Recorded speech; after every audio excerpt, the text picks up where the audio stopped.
Teman-teman ada pertanyaan yang datang kepada saya. Dia bertanya seperti ini, kenapa ya sehabis makan aku tuh selalu tensi? Selalu takut tensi naik. Padahal kalau tensi, ya selalu normal. Tetapi kata hati dalam hati ini selalu mau tensi. Tidak puas kalau tidak tensi. Jadi kalau tidak tensi, itu selalu ada pikiran aneh. Jadi perasaannya nggak enak. Rasanya selalu mau tensi terus. Nah, kalau saya tidak tensi, maka pikiran jadi aneh-aneh. Saya bisa jantungan lah kalau nggak tensi. Saya selalu bikin skenario buruk. Nah, perasaan saya baru enak ketika saya melakukan tensi. Ini adalah keluhan dari mereka yang mengalami anxiety disorder dan mungkin kamu juga mengalaminya atau mungkin mirip. Jadi kamu sering cek tensi atau kamu sering cek denyut jantung kamu dengan smartwatch kamu dan lain-lain.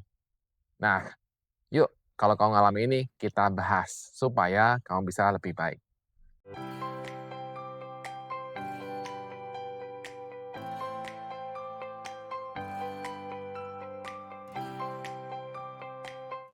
Teman-teman, sekarang kita masuk kepada apa yang sebenarnya terjadi. Yang terjadi, teman-teman, sebenarnya bukan masalah tensinya, ya, tetapi hubungan yang sangat tegang antara pikiran, tubuh, dan rasa aman. Setelah makan, teman-teman, tubuhmu melakukan sesuatu yang sangat normal. Sistem pencernaan bekerja, detak jantung kemudian berubah, nafas juga terasa berbeda, perut terasa penuh. Itu kan bagi banyak orang tuh hal biasa kalau misalnya kita sudah makan. Tapi bagi sistem saraf yang cemas, bagi kamu yang cemas, perubahan ini terasa seperti sinyal bahaya. Otakmu akan bertanya, kenapa rasanya begini? Jangan-jangan tensi naik, jangan-jangan jantungku kenapa-kenapa, gitu. Saat kamu tensi dan hasilnya normal, ada kelegaan. Oh, aman. Yang lain juga bisa seperti ini, yaitu karena kamu sudah sering cek tensi, maka ketika kamu tidak melakukan tensi, rasanya nggak nyaman karena sudah faktor kebiasaan. Tapi sebenarnya kebiasaan itu dipicu oleh karena tadi, ketegangan kamu, karena kamu butuh kepastian rasa aman. Walaupun sudah tahu tensi kamu normal, ketika udah cek berkali-kali, tapi kamu masih nggak yakin. Iya kalau normal, kalau enggak gimana? Gitu kan. Nah, itulah teman-teman sekarang kita menginjak pada kenapa. Kenapa dorongan tensi terasa begitu kuat dan mendesak? Karena ketika kamu anxiety, teman-teman, kamu tidak tahan dengan yang namanya ketidakpastian. Maka muncullah pikiran skenario, jangan-jangan stroke, jangan-jangan pingsan, nanti jangan-jangan mati mendadak dan sebagainya. Bukan karena kamu ingin memikirkan itu, tapi karena otak survival hanya mengenal tugas untuk mencegah adanya bahaya. Jadi tensi jadi begitu penting. Cek tensi itu menjadi sangat penting. Tensi bukan menjadi alat ukur, itu sudah menjadi ritual keselamatanmu. Jadi teman-teman sekali lagi ketika udah tensi hasilnya normal, kamu merasakan lega. Masalahnya ketika ini terjadi terus, otak belajar aman itu jika ditensi, gitu. Tensi menjadi semacam jimat.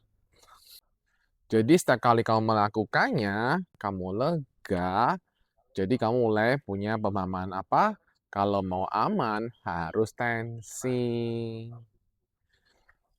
Jadi itulah teman-teman kenapa ketika kalau kamu belum tensi, maka perasaanmu jadinya nggak enak.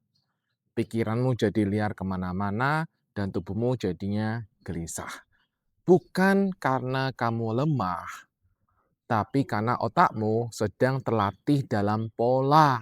Ya, pola yang kamu tanpa sadar udah kamu bentuk. Pola ini dilatih oleh rasa takutmu, jadi dia semakin kamu latih, semakin kamu ulang, dia akan semakin menguat. Nah, gitu. Nah, sekarang bagaimana untuk kita bisa mengatasi itu semuanya? Itu pertanyaannya kan? Nah, teman-teman, saya kasih tahu ya, di dalam dirimu ada bagian yang sangat takut. Ada bagian bawah sadarmu yang sangat takut, yang sangat protektif. Bagian bawah sadarmu, bagian yang protektif inilah yang terus mendorongmu untuk melakukan tensi. Nah, bagian ini, teman-teman yang protektif ini sangat waspada. Dia sangat waspada, dia sangat ingin memastikan bahwa kamu baik-baik saja. Dia sangat memastikan bahwa kamu oke. Tapi saya mau ingatkan teman-teman bahwa protektor ini tidak jahat. Protektor ini hanya salah cara, ya, salah cara aja. Nah, bagian proteksi teman-teman, bagian proteksi ini bisa kamu ajak ngobrol teman-teman solusinya. Jadi kamu bisa ngobrol sama bagian proteksimu itu ketika muncul, kamu bisa katakan pada bagian proteksimu untuk, oke, ini aman. Jadi kamu semacam kayak berbicara dengan dirimu sendiri, ya. Tapi kamu izinkan untuk berbicara dengan bagian dirimu yang proteksi tadi. Nah, dengan kamu berbicara dengan bagian dirimu yang proteksi tadi, maka kemudian kamu bisa bernegosiasi dan kemudian, ya, kemudian terjadi negosiasi yang baik, ya, kamu tidak akan melanjutkan doronganmu. Yang solusinya, teman-teman, adalah kalau dorongan tensi muncul, jangan langsung dilawan dan juga jangan langsung dituruti, ya. Jadi kamu bisa katakan dalam hati kamu, "Oke, aku boleh tensi, tapi aku tunda 5 menit." Iya teman-teman, hanya 5 menit. Ini bukan suatu hukuman, ini adalah suatu cara untuk mengajari sistem sarafmu bahwa dirimu itu bisa bertahan meskipun tidak langsung. Dan ketika kamu bertahan selama 5 menit itu, dalam kamu menunda 5 menit itu, kamu bisa lakukan, kamu lihat sekelilingmu. Ya, sebutkan tuh sekelilingmu apa yang warna di dinding sekitarmu apa? Oh, warnanya abu-abu, putih. Kemudian kamu sebutkan suara yang kamu dengar saat ini, suaranya apa? Kemudian kamu bisa rasakan apa yang kamu rasakan di kulit, ya. Nah, jadi kamu merorientasikan dirimu pada lingkungan sekitarmu. Dengan cara ini, teman-teman, tubuhmu belajar, sistem sarafmu belajar bahwa saat ini, di sini, dirimu tidak sedang terancam. Ya, itu yang penting teman-teman. Jadi kalau misalnya ada sensasi muncul yang lain, misalnya sensasi kelayangan, kemudian rasa nggak nyaman di dada, kamu jangan langsung beri label. Jangan langsung labelin itu bahaya. Jangan bilang ini penyakit, gitu. Jadi yang kamu lakukan adalah kamu hanya katakan cukup bilang ini sensasi, ya.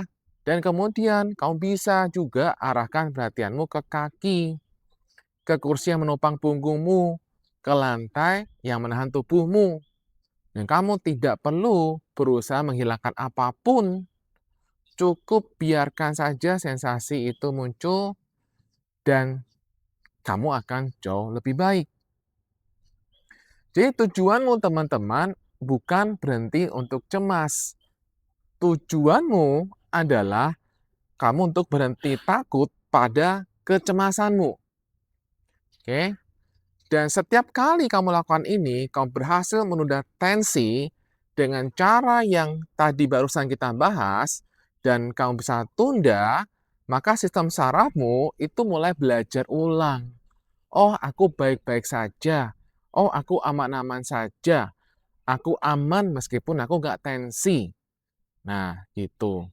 Nah, begitu kamu bisa mulai menunda, mulai bisa memahami, sistem sarafmu mulai merasa, oh iya ini aman, kamu bisa kemudian lanjutkan dari 5 menit ke 10 menit. Nah, lama-lama kamu tidak perlu lakukan. gitu.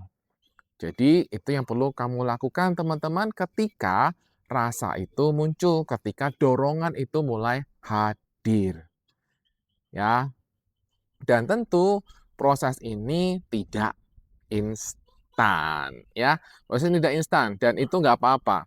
Oke, selama kamu lakukan proses ini, kemudian kamu gagal, ya nggak apa-apa juga. Ini kan proses. Oke, kamu sedang belajar sesuatu yang mendasar untuk percaya pada tubuhmu sendiri.